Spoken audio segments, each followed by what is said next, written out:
8 часот 36 минути и преоѓаме на нова тема. Колешката Симона Илиевска ни дава вовед во сето она за што ќе говориме наредниве минути во Македонија наутро. Повеќе од 10% од европејците страдаат од енергетската криза. Дали граѓаните знаат како да заштедат енергија? Прашањето кое што воедно го поставивме на неколку сограѓани, го одбележуваме денот на енергетска ефикасност. Секој 10 жител на Европска Унија живее во ладен стан. Бројот на жители од Европската Унија кои не можат да си дозволат грејење се зголеми за 16 милиони, а најпогодени се вработените. Европската конфедерација на синдикати предупредува дека Европа се лизга во енергетска сиромаштија, побрзо за разлика од пред неколку години. Според нивните пресметки, врз основа на податоците на Евростат, бројот на вработени кои не можат да си дозволат грејење се зголемил од 7% од населението на 10,6%, што е зголемување за 10 милиони работници. Европската конфедерација на синдикати повикува на итни мерки, вклучувајќи контрола на цените, забрана за прекини на струја за ранливите граѓани, поголеми јавни инвестиции во енергетската инфраструктура и правилна имплементација на директивата за минимална плата.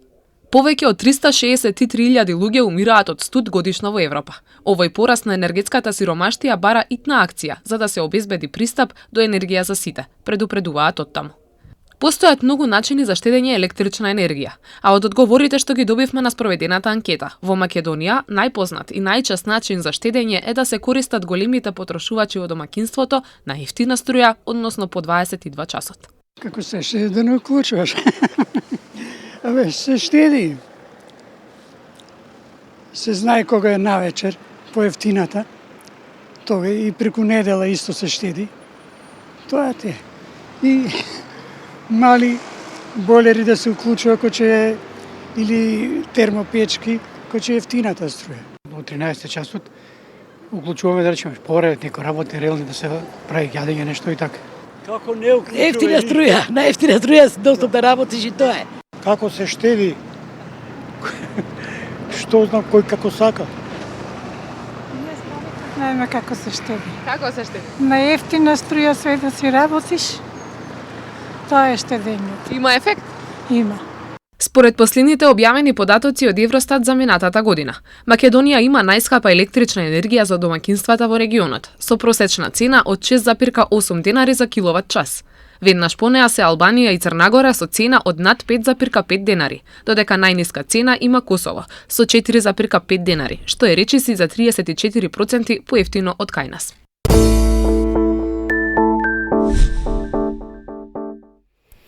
Да, секој 5 март, почнувајќи од 1998 година, се одбележува Светскиот ден на енергетска ефикасност.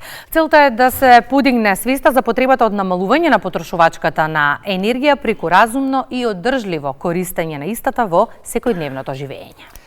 Оваа тема ќе ни биде во фокусот до 8 часот. Почнуваме прво со Линковското вклучување од Охрид. Не очекува колешката Сонја Рилковска. Сонја, изминативе неколку години Охрид силно инвестира во енергетската ефикасност во образовните објекти.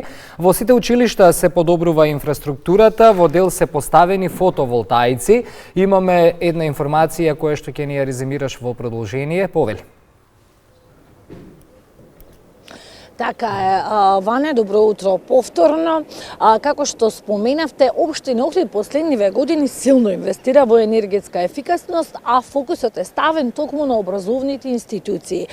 Сите 8 основни и 3 средни училишта, во сите нив се преземени мерки за енергетска ефикасност. Во некои се правени енергетски ефикасни фасади, се менуваше дограма, во некои се промени начинот на грејење, се воведуваат новите топлотни помпи, а се воведуваат и фотоволтаици. За оваа година од општината велат ќе се инвестира во фотоволтаици и во енергетски ефикасни фасади во уште 3 училишта. Со овие мерки, со овие инвестиции кои што ги прави општината во училиштата, значително се влијае на намалување на трошоците за грејење, но и се влијае и на заштитата на животната средина. Да потсетим сетиме дека енергетската сиромаштија силно ги погоди граѓаните и за жал голем број од граѓаните се вратија на грејење со дрва. Во однос на оваа тема, во однос на инвестициите и вложувањата во енергетската ефикасност, поразговаравме со раководителот на секторот за образование Јоне Станковски и доколку е подготвена, предлагам во продолжение да погледнеме дел од неговата изјава.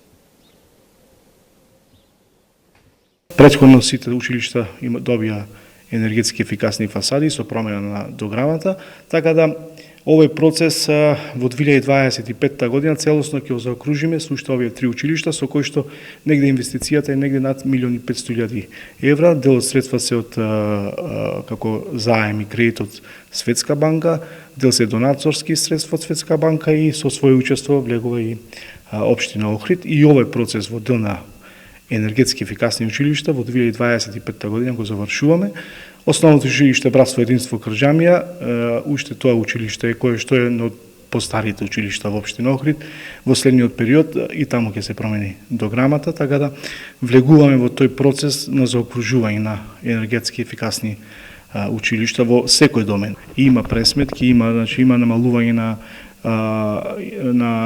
сметките нормално за потрошена електрична енергија, така да има огромна заштеда и затоа и оваа година уште 2 училишта ќе добијат ќе се постават фотоволтаици на нивните кробови. Новото училиште кое што во моментов се гради, очекуваме на 1 септември да се пушти во употреба, значи основното училиште Кочорацин добиваме нова зграда и тоа училиште ќе биде комплетно енергетски ефикасно училиште и електромашинскиот училишен центар ќе добие исто така фотоволтаици на својот кров. Имаме драстично намалување на сметките за потрошена електрична енергија. Само да пренесам дека и не се само училиштата и не е само општината свесна и вложува и инвестира.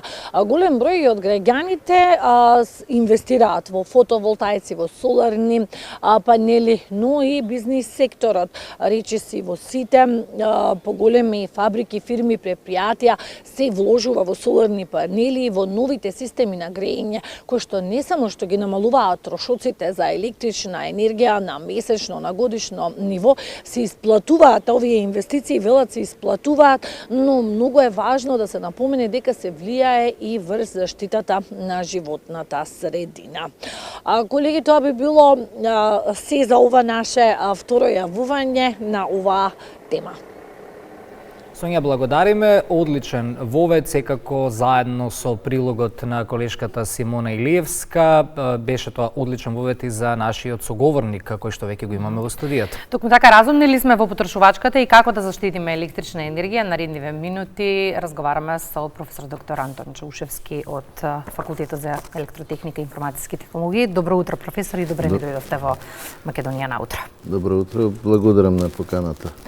Професоре, енергетската сиромаштија на која предупредувавте стана реалност. На 30 милиони европејци не можат да се дозволат топли домови. Тоа го видовме и во статистиката предмалку од прилогот на колешката Илиевска. Двојно е зголемен овој број ако споредуваме со 2023. Да, благодарам на поканата. Еве го видовме и воведот.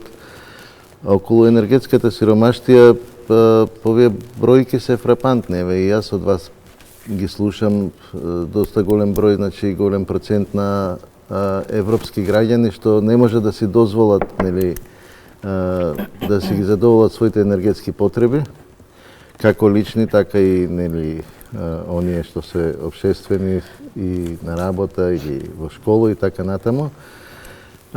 Што се однесе од енергетската сиромаштија, мислам, така е, нели, терминот кажан.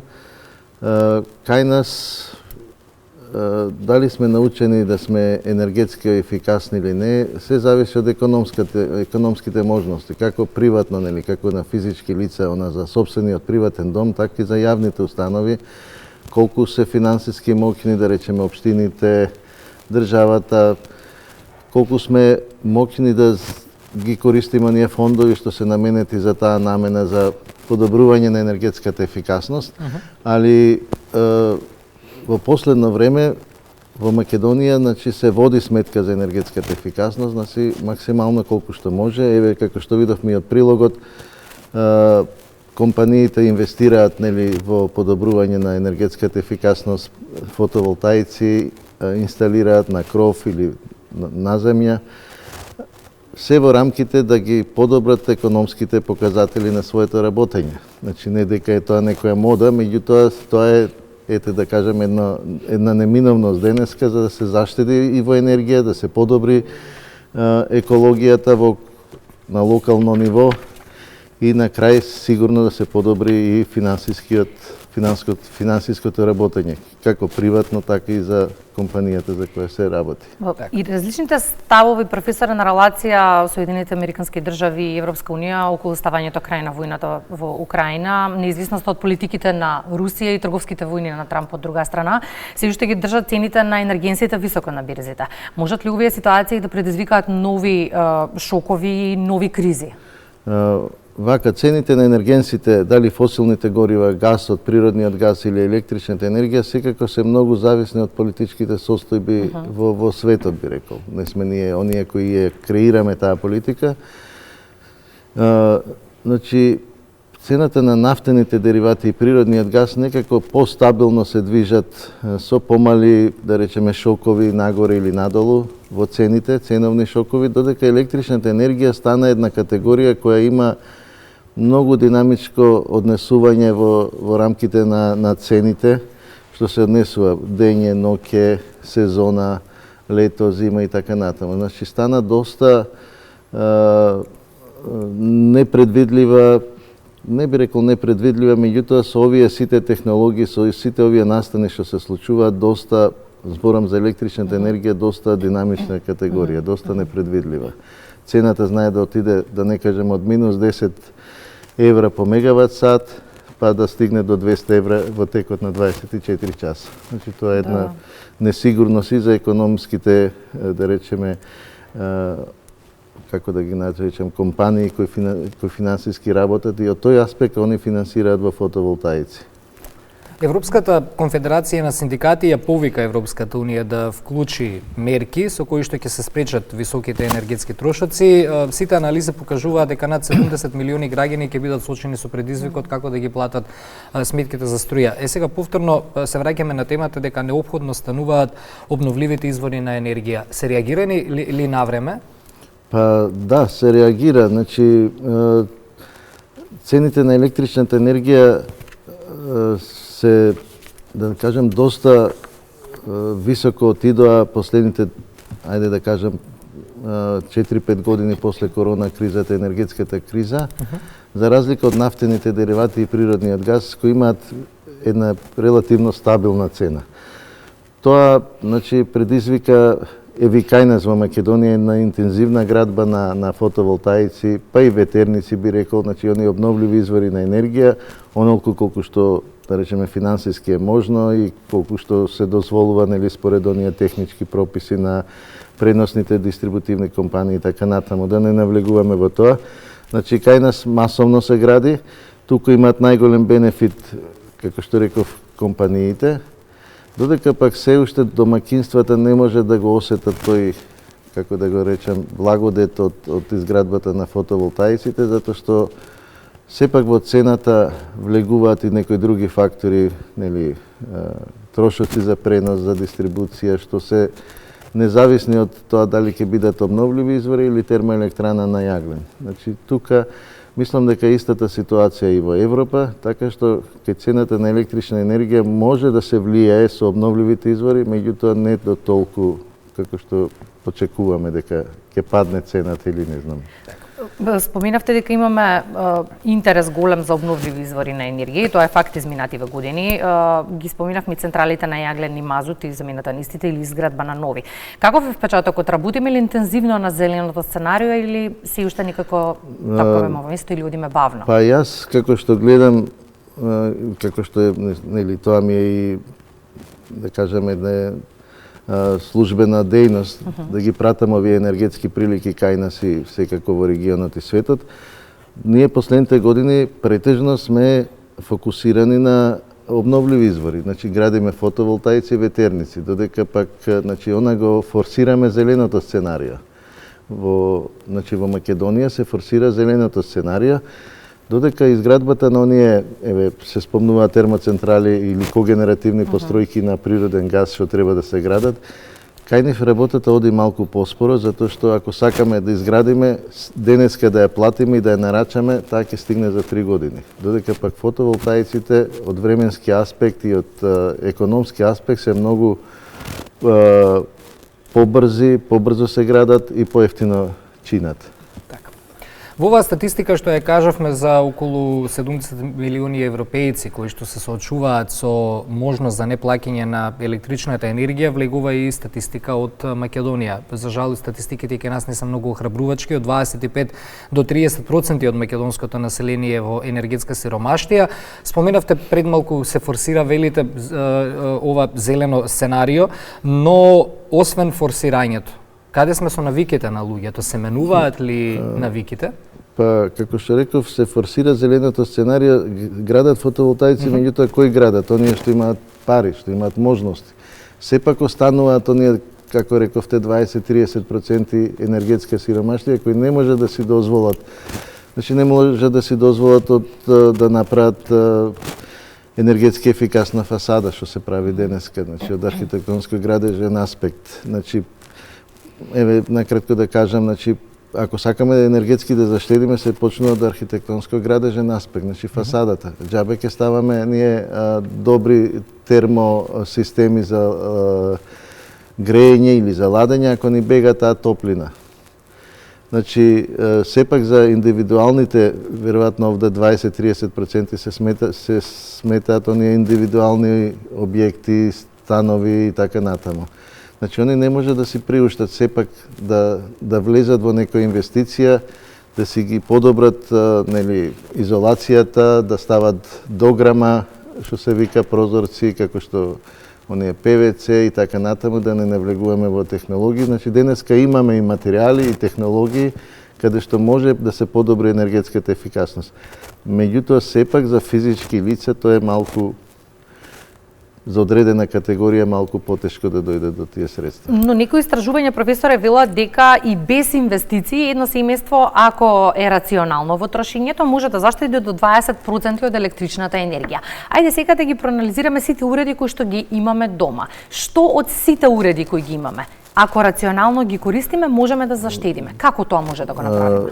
Видете, вака, од аспект на електрични апарати, телевизорите денеска се LED, не знам, доста апарати се веќе енергетско ефикасни. Тука нема што да бираме. Значи, каде може да се заштеди? Може да се заштеди во термичките уреди, да речеме бойлерот, не знам, рингли, рерни и така натаму. Извинете, вечното прашање. Да стои вклучен цело време или да го вклучуваме само кога ни е потребен? Зашто? За бойлерот. Што троши повеќе? Или зависи од бойлерот? Зависи од бойлерот, меѓутоа и да е стално вклучен, он вклучува и исклучува со термостатот, вклучува и исклучува. Има сега градуваат и проточни бойлери, меѓутоа јас не сум од сигурносен аспект баш за таа опција. Меѓутоа електричен бойлер, нели се вели дека, не знам, гасот ќе се доведе, на друг начин ќе се најде алтернатива за овие термичките уреди. Значи, термичките уреди се оние кои што трошат највеќе енергија. Бойлер, не знам, шпорет, за грејење, да не кажам, па сега ако е тоа се електрично, тоа ќе оде до небо. Значи, затоа алтернатива за термичките уреди во светот е гасот, да речеме, поготово за индивидуални куќи. За овие колективни згради за живење, ако имаме пристап до централно грејење, тоа е најдобра опција. Само на топла вода, централно грејење. Можда среќа наша е, да кажеме, Македонија, што сме во ова поднебје, што сме сепак географски појужно, сепак имаме поблага клима за разлика од оние северните земји, скандинавските, сепак имаме поблагопријатна клима заради влијанието од Медитеранот, од Грција и сепак оние ајде да ги кажам, зимски денови се помал број. Еве гледаме каква е временската прогноза и така натаму. Извинуваме, не знам дали се сеќавате, професоре, пред 3 години кога почна конфликтот Русија-Украина, зборувавме исто за цената на енергенсите, не беше страв колку ќе треба да плаќаме периодот. Се молевме да имаме многу сончеви денови, добро е што ги имаме. Па да, имаме сега тоа, ајде да не кажам, има многу влијание зошто е вака, зошто е последните 5-6 години сме сведоци на топли зими. Така. За крај минимално, иако минимално, сепак цената на струјата порасна и да е 0,01, сепак е поголема. Граѓаните во јануари добија и повисоки сметки. Дел се соочи со предизвик од премин од еден во друг блок.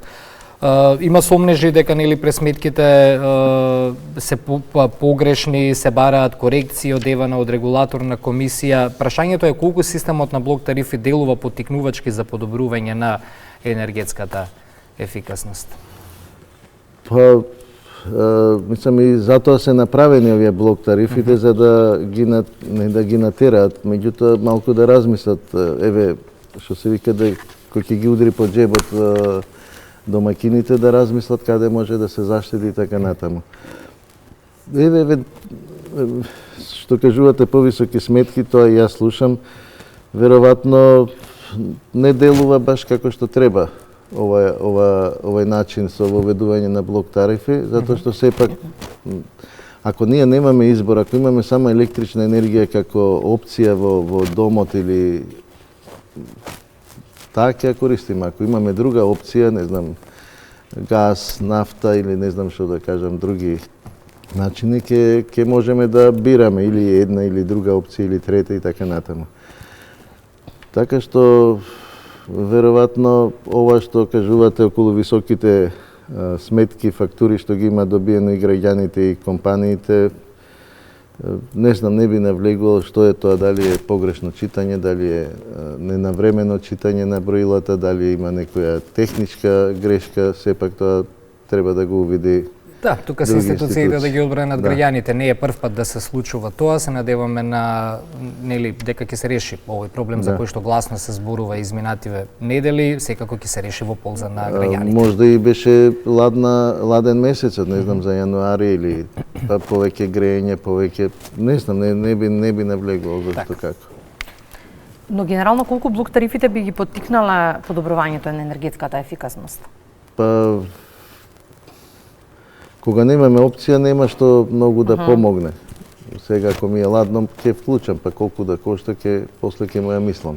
И па се надеваме пак на сончеви денови. Не, веќе доаѓаат топли денови, сметките ќе паднат, потрошувачката ќе падне, фотоволтаиците, да кажам, ќе дојдат до израз, веќе април, мај ќе биде, мислам, подруго.